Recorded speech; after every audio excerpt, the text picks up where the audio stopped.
আসসালামু আলাইকুম, welcome back to my channel. স্বপ্ন নূরের সংসার থেকে প্রতিদিনের মতো চলে আসলাম আপনাদের মাঝে নতুন আরও একটি ডেইলি লাইফস্টাইল ব্লগ ভিডিওতে। আপনাদের সবাইকে ওয়েলকাম করছি, কাছে এবং দূরে, দেশ এবং বিদেশে যে যেখান থেকে আমার আজকের ভিডিওটি দেখছেন। আল্লাহ তাআলার অসীম রহমতে আপনারা সবাই ভালো আছেন, আমিও আলহামদুলিল্লাহ ভালো আছি, বেশ ভালো আছি। কারণ আজকে আমার একটা সুখবর আছে, যার কারণে হচ্ছে মনটা অনেক বেশি ভালো আলহামদুলিল্লাহ। তো এই যে ফার্স্ট টাইম হচ্ছে আপনাদের সাথে আজকে ভিডিও শুরু করছি। এখন প্রায় সকাল 9টার মতো বাজে। তা আমার ঘরের অবস্থা দেখেন। আমার ঘরে হচ্ছে যেদিন বেশি কাপড় চোপড় ধোয়া হয় সেই দিন হচ্ছে আমার ঘরে এরকম একটা করুণ পরিস্থিতি থাকে, যেটা দেখে আমার নিজের কাছেও অনেক বেশি হাসি পায়। সাথে আপনাদের সাথে শেয়ার করি যে মনে মনে ভাবি আমার কোন ভিউয়ার্স কীভাবে নেয় আমি জানি না, তবে আসলে সবসময় আমি চেষ্টা করি আমার ন্যাচারাল ভিডিওগুলো আপনাদের সাথে শেয়ার করার জন্য। তো অনেকে অনেক কিছু হাইড করে যান, আমি কিন্তু হাইড করতে পছন্দ করি না। আমি সব কিছুই আপনাদের সাথে খোলামেলাভাবে কথা বলতে এবং কি আলোচনা করতে বেশি পছন্দ করি। আর এই যে সকালবেলা আপনারা দেখতে পাচ্ছেন আমার ঘরের একদম অবস্থা, রাতে আরও বেশি ছিল।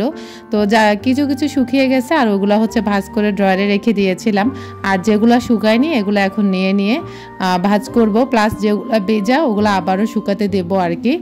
তো এইভাবে হচ্ছে আমি আমার সংসারটা চালিয়ে যাচ্ছি। যেহেতু আমার এই বাসাতে কোনো ব্যালকনি নেই, তো আমি এভাবে হচ্ছে প্রতিদিন কাপড় চোপড়গুলো শুকিয়ে যাচ্ছি। আর হচ্ছে আসলে নিজের কাছেও মাঝে মাঝে অনেক বেশি খারাপ লাগে, অনেক বিরক্ত লাগে যে এত কাপড় চোপড়ের ভিতরে কিভাবে ঘুমাবো বা কিভাবে থাকবো, এটা মনে আসলে নিজের কাছে খুব খারাপ লাগে। তো আবার মনে মনে ভাবি যে আমি এভাবে না শুকালে তো আমার হাতে কোনো অপশনও নেই। আর এখন যেহেতু বৃষ্টি অনেক বেশি, যার কারণে ছাদেও যাওয়া যাচ্ছে না। আর ছাদে যেতে আমরা একদমই আমাদের ভালো লাগে না, 4 তলার উপরে যেতে অনেক বেশি কষ্ট লাগে, যাওয়া আসা সব মিলিয়ে খুব খারাপ লাগে, যার কারণে হচ্ছে ছাদে আর যাওয়া হয় না। তো কষ্ট করে হলেও রুমের ভিতরে কাপড় চোপড়গুলো শুকানোর চেষ্টা করছি আর কি। আর এই যে বালিশের কভার প্লাস হচ্ছে চাদর এগুলো কিন্তু এখনও শুকায়নি। তো হালকা পাতলা কিছু শুকিয়েছে, আর যেগুলো শুকিয়েছে সেগুলো তো বললামই হচ্ছে ড্রয়ারে রেখে দিয়েছি। আর এই যে এখন হচ্ছে এগুলো এখনও অনেক শুকানোর বাকি আছে, তো ওগুলো দুপুরের মধ্যে শুকিয়ে যাবে। আর সারাক্ষণই 24 ঘন্টায় বলা যায় ফ্যান চলে, যার কারণে হচ্ছে কাপড় চোপড়গুলো শুকাতেও অনেক বেশি সহজ হয়। আর তাছাড়া রোদের মধ্যে শুকাতে আমার কাছে কিন্তু সবচেয়ে ভালো লাগে। তো যেহেতু রোদ নেই আমি হচ্ছে এখানে এভাবে শুকিয়ে নিই। আর কাপড় চোপড় শুকানোর পরে হচ্ছে আমি গোছাতে পছন্দ করি, কারণ এতে করে আর আয়রনের কোনো দরকার হয় না, একদম সুন্দর একটা ভাঁজ বসে যায়। আর আমার কাছে কাপড় চোপড় শুকানোর পরে ভাঁজ করে নিলে ভালো লাগে বা দেখতেও ভালো লাগে, আর পরলেও মনে হয় যে আয়রন করা কাপড় চোপড় এরকমই মনে হয়। আর আরেকটা কথা বলি, আমার কাপড় চোপড় কিন্তু সহজে দেখলে পুরান মনে হয় না। মাশাআল্লাহ করে আমি যদি একদম 1 বছরের জামা কাপড় পরেও কোথাও যাই, সবাই মনে করে যে এটা আমার নতুন জামা কাপড় আর কি।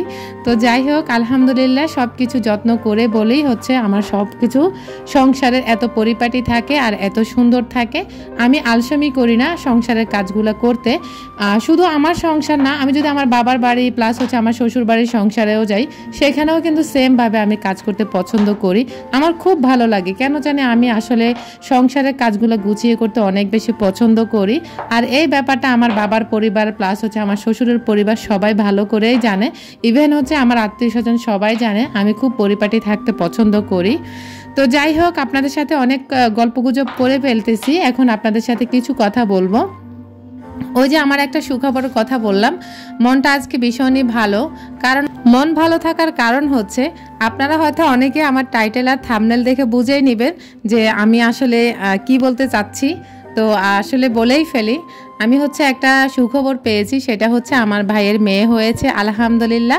প্রথম আমাদের রাজকন্যা আসাতে আমরা অনেক বেশি খুশি, সবাই আলহামদুলিল্লাহ অনেক বেশি খুশি। আর মা মেয়ে দুজনেই সুস্থ আছেন হসপিটালে, সবাই ওদের জন্য দোয়া করবেন, ওর যেন আল্লাহ সুন্দর একটা ভবিষ্যৎ জীবন দান করেন। আর মাশাআল্লাহ আমার ভাইয়ের মেয়ে কিন্তু অনেক বেশি কিউট। তো যদিও আপনাদের সাথে আসলে ভিডিওতে শেয়ার করতে পারিনি, ছোট মানুষ তো এখনও কোনো ছবি তোলে নাই, শুধু ভিডিওতে দেখেছি। দেখেছিলাম, ভিডিও কলে দেখেছিলাম, অনেক বেশি মায়া লাগতেছে। আসলে রক্তের একটা টান থাকে, রক্তের একটা সম্পর্কের কারণে মনে হয় এত বেশি মায়া লাগছে। মনে হয় যে আমার নিজের সন্তান যেরকম আমার কাছে আপন, সেরকমই লাগছে আমার ভাইয়ের মেয়ের জন্য। সবাই দোয়া করবেন ওর জন্য, ওর মায়ের জন্য, যেন ওরা সুস্থভাবে সহি সালামতে বাড়িতে যেতে পারে। আর আমাদের বাড়িতে তো পানি, ওর নানার বাড়িতেও পানি, সবার বাড়িতে পানি। তো এখন আপাতত হসপিটালে আছে, হসপিটাল থেকে হচ্ছে বাড়িতে চলে যাবে আর কি, আগামীকাল ইনশাল্লাহ চলে যাবে। তো সবাই ওর জন্য দোয়া করবেন, আবারও বলছি। যার কারণে বললাম যে আমার আসলে খুব ভালো লাগতেছে আজকে, আমার মনটা ভীষণই ভালো। আর প্রথম কন্যা সন্তান হলে কিন্তু যা আল্লাহ পাক যার উপরে খুশি হয় তাকে প্রথম কন্যা সন্তান দান করেন। তা আমার না আসলে আমারও মেয়ের প্রতি অনেক বেশি ভালোবাসা, কারণ আমার নিজের তো মেয়ে নেই, ইনশাল্লাহ আল্লাহ চাইলে হতেও পারে।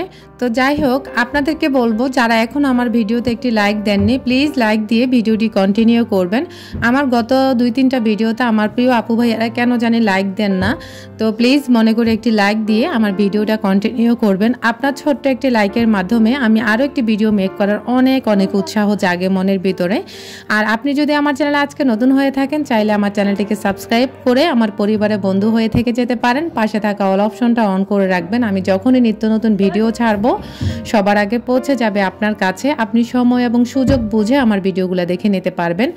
তো আসলে আমার হচ্ছে ভয়েস ওভার করতে অনেক বেশি প্রবলেম হচ্ছে আজকে প্রায় 2-3 দিন যাবত, কারণ আমাদের বাসার পাশে রাস্তাতে হচ্ছে কাজ চালাচ্ছে, ওখানে হচ্ছে মনে হয় পদ্মার পানির লাইন দিবে আর কি, যার কারণে হচ্ছে এত বেশি শব্দ যেখানে আমি বাসাও টিকতে পারছি না। তো এখন হচ্ছে নামাজের সময় যে একটু বিরতি দিয়েছিল, সেই টাইমে হচ্ছে আমি ভয়েসটা ওভার করে ফেলতেছি খুব তাড়াহুড়ো করে। যদি ভুল ত্রুটি হয় অবশ্যই আপনারা ক্ষমা সুন্দর দৃষ্টিতে দেখবেন, কারণ আপনাদের ক্ষমা ছাড়া, আপনাদের ভালোবাসা ছাড়া আমি কখনো এগোতে পারবো না। আর আমার ভিডিওর কোথাও কোনো অংশ যদি আপনার ভালো লাগে তাহলে প্লিজ বেশি করে আপনার ফ্রেন্ডস অ্যান্ড ফ্যামিলির সাথে শেয়ার করতে ভুলবেন না। আজকে শুধু আলু ভাজিই করেছি, আর হচ্ছে ডাল রান্না ছিল গতকালের, আর মানে আগের দিনের ডাল রান্না ছিল, আর শুধু আলু ভাজি করে নিয়েছি। আর এখানে হচ্ছে এখন বিকেল টাইমে আমি হচ্ছে তালপুরি বানিয়ে নিচ্ছি। তো তালপুরিটা আমার ছোট ছেলে খুব পছন্দ করছে আরাপে, যার কারণে হচ্ছে তালপুরি বানিয়ে নিচ্ছে। আর প্রচুর তেল টানছে, যার কারণে হচ্ছে পরবর্তী সময় আমি অবশিষ্ট আটাগুলো দিয়ে রাইস কুকারে বানিয়ে ফেলেছি, যদিও আপনাদের সাথে ভিডিও আকারে তুলে ধরতে পারিনি, তার জন্য আন্তরিকভাবে দুঃখিত। কারণ সবসময় আসলে শরীর মন ভালো থাকে না, যার কারণে হচ্ছে সবসময় ভিডিও শ্যুট করতেও ইচ্ছে করে না। তবে কিন্তু আমার মতো করে আমি কাজ চালিয়ে যাচ্ছি, হয়তো বা আপনাদের সাথে সব কিছু মাঝে শেয়ার করা হয় না, আবার সব কিছু মাঝে শেয়ার করে ফেলি। তো ওভারঅল ভিডিওটি যদি আপনাদের ভালো লাগে তাহলে প্লিজ বেশি করে কমেন্ট করবেন এবং কি বেশি করে শেয়ার করতে ভুলবেন না। গতদিন আমি হচ্ছে বাংলাদেশি ব্লগার মমনুর চ্যানেলে একটা ভিডিও দিয়েছি, মাশাআল্লাহ ভালোই রেসপন্স দিচ্ছে আমার সকল ভালোবাসার মানুষগুলো। তো আপনারাও চাইলে আমার সেই চ্যানেলটিকে ভিজিট করতে ভুলবেন না। বাংলাদেশি ব্লগার মমনুর চ্যানেলটাকে চাইলে সাবস্ক্রাইব করে আপনারা আমার ওই চ্যানেলটার পাশেও থাকতে পারেন। আর আমার তালপুরিগুলো বানানো শেষ হয়ে গেছে, অনেক বেশি মজা হয়েছে আলহামদুলিল্লাহ।